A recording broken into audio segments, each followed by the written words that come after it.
Good evening, everyone. Jesus was in the stern, asleep on a cushion. They woke him and said to him, "Teacher, do you not care that we are perishing?" He woke up, rebuked the wind, and said to the sea, "Quiet, be still." The wind ceased, and there was a great calm. Mark 4, verses 38 to 39. Do you desire to hear God speak to you? The most common way this happens is through prayerful meditation on the Gospels. Over the centuries, the saints have prayerfully pondered the Gospels and have offered various insights on the stories and our Lord's actions. Their insights are not primarily an intellectual exercise. Rather, they are first an exercise of prayer and meditation, revealing that the Scriptures have various layers of depth and meaning. One church father, Saint Bede, explains from his prayerful pondering of today's Gospel passage that the boat in which Jesus crossed the sea represents the cross by which safe passage is obtained to arrive at the shores of heaven. The other boats that followed represent those who have faith in the cross of Christ and follow. Though they suffered the waves of temptation and hardship, they pressed on, relying upon the saving power of the cross. Jesus being asleep represents his sleep of death, and his wakening represents his resurrection. The pleas of the disciples represent our need to turn to Jesus during the storms and temptations of life. The rebuke of the waves and the ensuing calm reveal the grace won by his death and resurrection, which is able to silence the demons and disordered passions. The fear that the disciples encountered points to our own fear that results from a lack of faith and trust in God.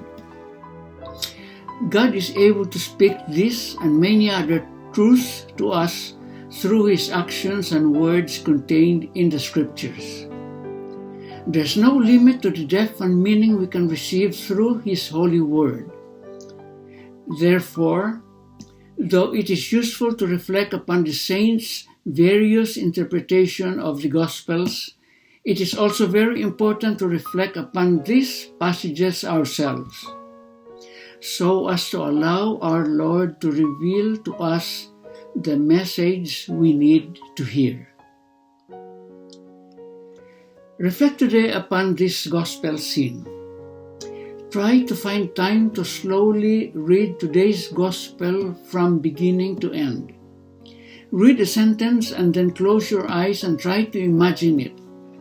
See Jesus entering the boat. Ponder the boat being an image of the cross. See the sea as the many evils within this world. Consider the fear the disciples encountered during the storm. See yourself in that boat, waking our Lord, listening to him silence the waves and restore peace. Hear him say to you about your own struggles in life. Why are you terrified? Do you not have faith? As you prayerfully meditate upon this and other gospel passages, know that God will speak to you and reveal to you the meaning that he wishes to communicate to you today. And God bless you.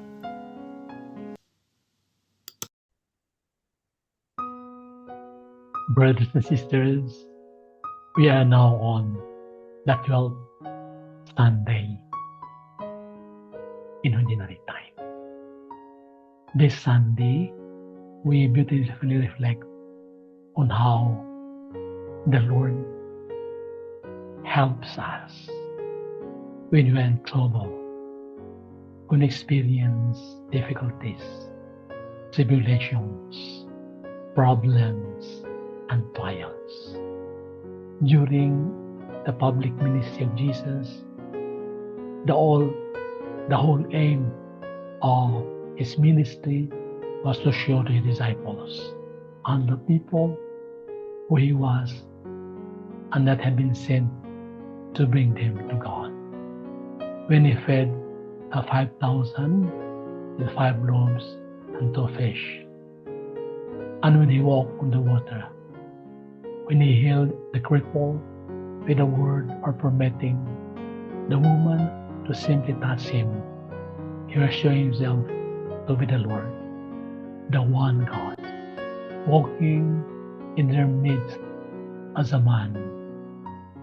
If the apostles were slow to catch on, we should be grateful for the mirror they hold up to us. We cling to the bitter world whose comforting solidity directly under our feet seems far more real than the promises of the Spirit. What is it, the eternal measured against the here and now? What is faith in God compared to the gigantic waves breaking into the tiny boat? Are these waves the truth, or is it the sleeping Jesus in the stern? So Jesus rebukes the waves, and then he rebukes his anxious disciples. Quiet now, be calm. The command could be equally applied to his companions in the boat, but Jesus speaks it to the turbulent sea. To his apostles, he asks a question which resonates in each one of us, present here today, because it is actually addressed to each one of us. Why are we frightened? Shouldn't be aware of the presence of Jesus close to us and is ready to protect us.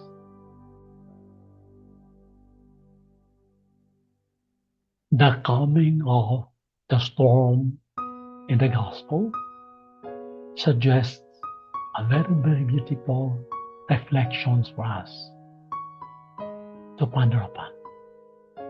When Jesus calmed the storm, the disciples respond with the miracle of calming the storm.